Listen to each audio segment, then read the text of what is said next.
Welcome back to Fairy Tail Anime Review, episode number 55. This will be the 325th episode of the anime, World of Destruction. Yep, this is the fourth to last episode of the series. This one adapts chapters 539 and 540. Yeah, we're getting pretty much close to the end of the series. You probably think, though, the way it was with last week's episode, like, okay, yeah, that could have been possible. The main villain's dead. What else is there to do?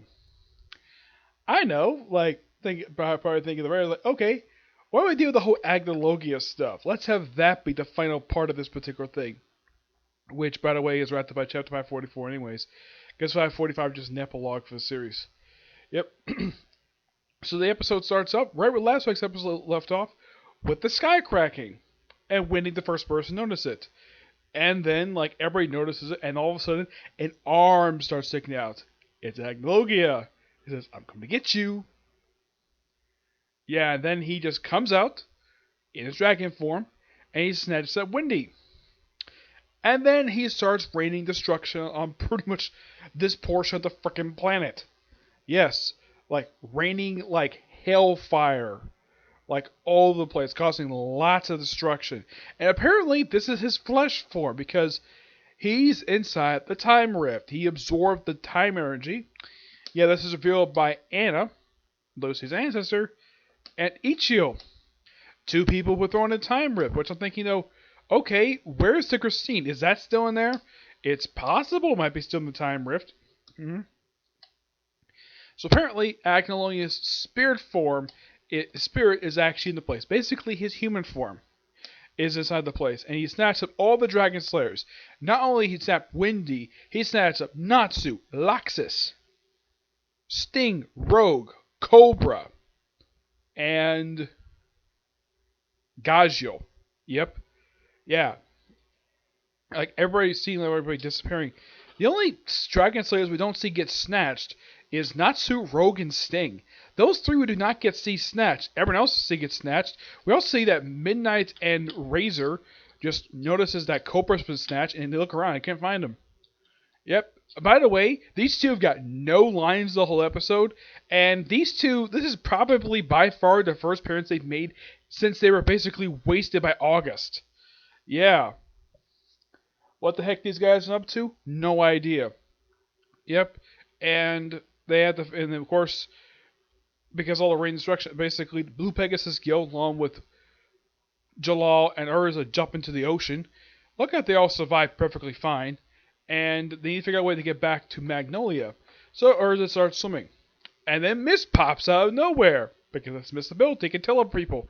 So he transports just Urza, not the Blue Pegasus Guild, just Urza, to Magnolia, where she runs into Gray, Lucy, and Happy. And then, of course, we also have the other, pretty much everybody show. We have Grandina. First time in probably about 10 episodes of seeing this damn woman. What the heck this woman's been up to, not explained. We also see Minerva. First time since she was beaten by, that she was basically nearly killed by the guy who claimed to be Zeref's son. Yeah. Also, Angel shows up again. Okay. Along with Yugdo. Yeah, and yeah, people show up like that for quite some time.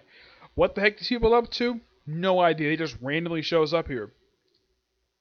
And everyone starts cheering for them. And inside the spirit dimension, we see, in the time rift, we see Natsu confronted by Agnologia. We also see behind him, in Crystal, we see Wendy, Gagio, Laxus, Cobra, Rogue, Sting, and Gagio. Now, of all these people, Laxus is not technically a true Dragon Slayer, but my guess is because he's second generation Dragon Slayer, that's part of the reason why he's counted as such.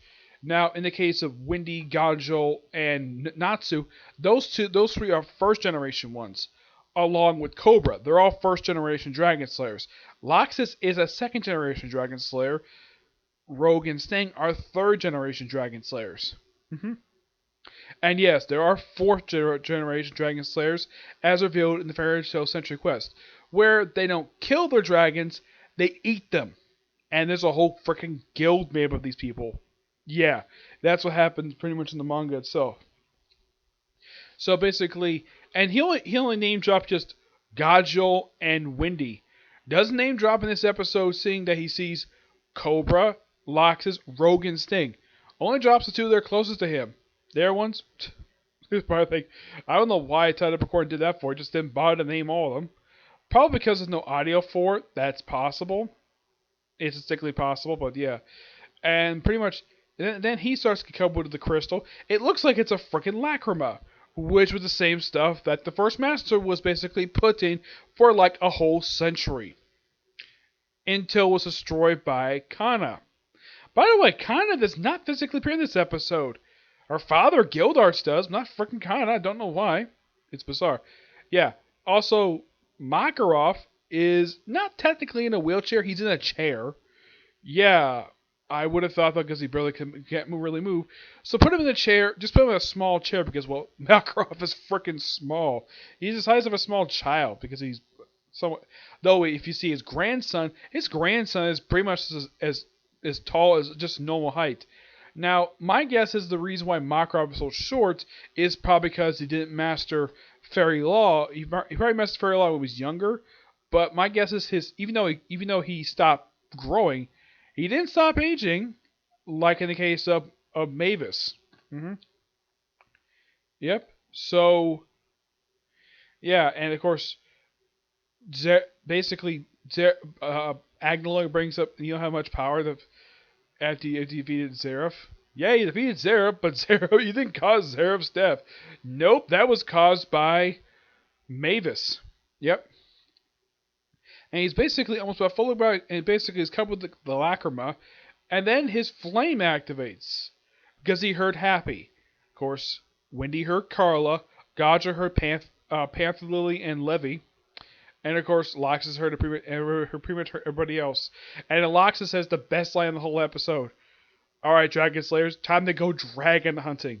Yeah, and they start and they're about to go into a big brawl with Agnologia. And he says, well, I'm going to teach you guys a lesson. A lesson you won't forget. And that's how the episode, that's how the portion of the episode ends. As in the case of what everyone else is coming to, well, even the Dragon Slayers are going to have a brawl with Agnologia's spirit form. Everyone else is going to be pretty much taking on Agnologia's flesh form. How they're going to be it, we're going to find out soon. Now, there's only 5 chapters left. Yep. Even though there's only 3 episodes left to go for the whole series. Yeah, if I'm looking online, it looks like for the second last chapter of the series, they kind of split it up between 327 and 328. But I'll talk about those 3 episodes in the coming weeks. Now, I have looked up basically because there's like 3 episodes left to go for the whole series. Yeah, this series will end exactly 3 weeks from now on the 21st. That's when the series will end. Yesterday was the final episode of the series subbed in Japan. Japan, it's over. Here, it's going to air for a few more weeks, and then it's going to be done. The only series I'm watching that's going to be ending soon is Super. That's going to end this Sunday. And with that series gone, Sunday is reduced down to 2 series. Yep. And once this series goes, next in a few weeks, as far as I know, nothing's going to replace it for now until I find some other series to watch on this particular day. Tuesday would just be stuck with 1. And in the case of Saturday, that would probably be up to about 3 soon, because in a couple weeks, because this coming weekend is going to be the final episode of Super, and then 1 week after that, My Hero Academia returns. Now, as for what day I'll review it, I haven't decided yet, because I need to figure out exactly when the dub is going to be released, because I like watching the dub. Yep. My guess is it might be put up like a couple days after the sub airs. It's possible, but I'll find out when the episode comes out, which comes out in a couple weeks. Yep. So yeah. This overall was a really fantastic episode. Looking forward to next week. So yeah, that's it. Oh yeah, and also, remember to close out, the way that Agnologia takes Windy almost looks like tentacles. Yes. Yeah, almost looks like tentacles that he snatched up with. In the case of Loxus and Cobra, and Gaja, some massive big yellow light and just sort of teleports them away. And Levy does want to go with Gotch because she doesn't want to separate from him because she loves him. And he says, no, stay back. Good thing, too, because I highly doubt Levy can be strong enough to take on freaking Agnologia. I mean, yeah, her script magic is really good, but she's not strong enough to take on a freaking dragon. Which even Ganjo knows that. Despite the fact he loves her, he knows that she can't take on Agnologia. That's his job, not hers. Yep. So yes, that's it for this particular review, and that's my last review for today. Now, as for what series you're going to replace Cardcaptor Sakura, because I'm done with the series, well, clear card anyways, next anime will be Toshiba Reservoir Chronicle. That first review will be out soon. Yes, I haven't decided when yet. I'm going to finish reading, I'm going to basically read the manga first, and then I'm going to start watching the series. There's only 52 episodes. It might take the same amount of time to finish this series as it did with Cardcaptor Sakura. Like, it took me just a little over 2 weeks to get this, both the first series and the second series done. Yep. So yeah, until I see you all tomorrow for my review of Black Clover, a movie review, and possibly a comic corner. Okay?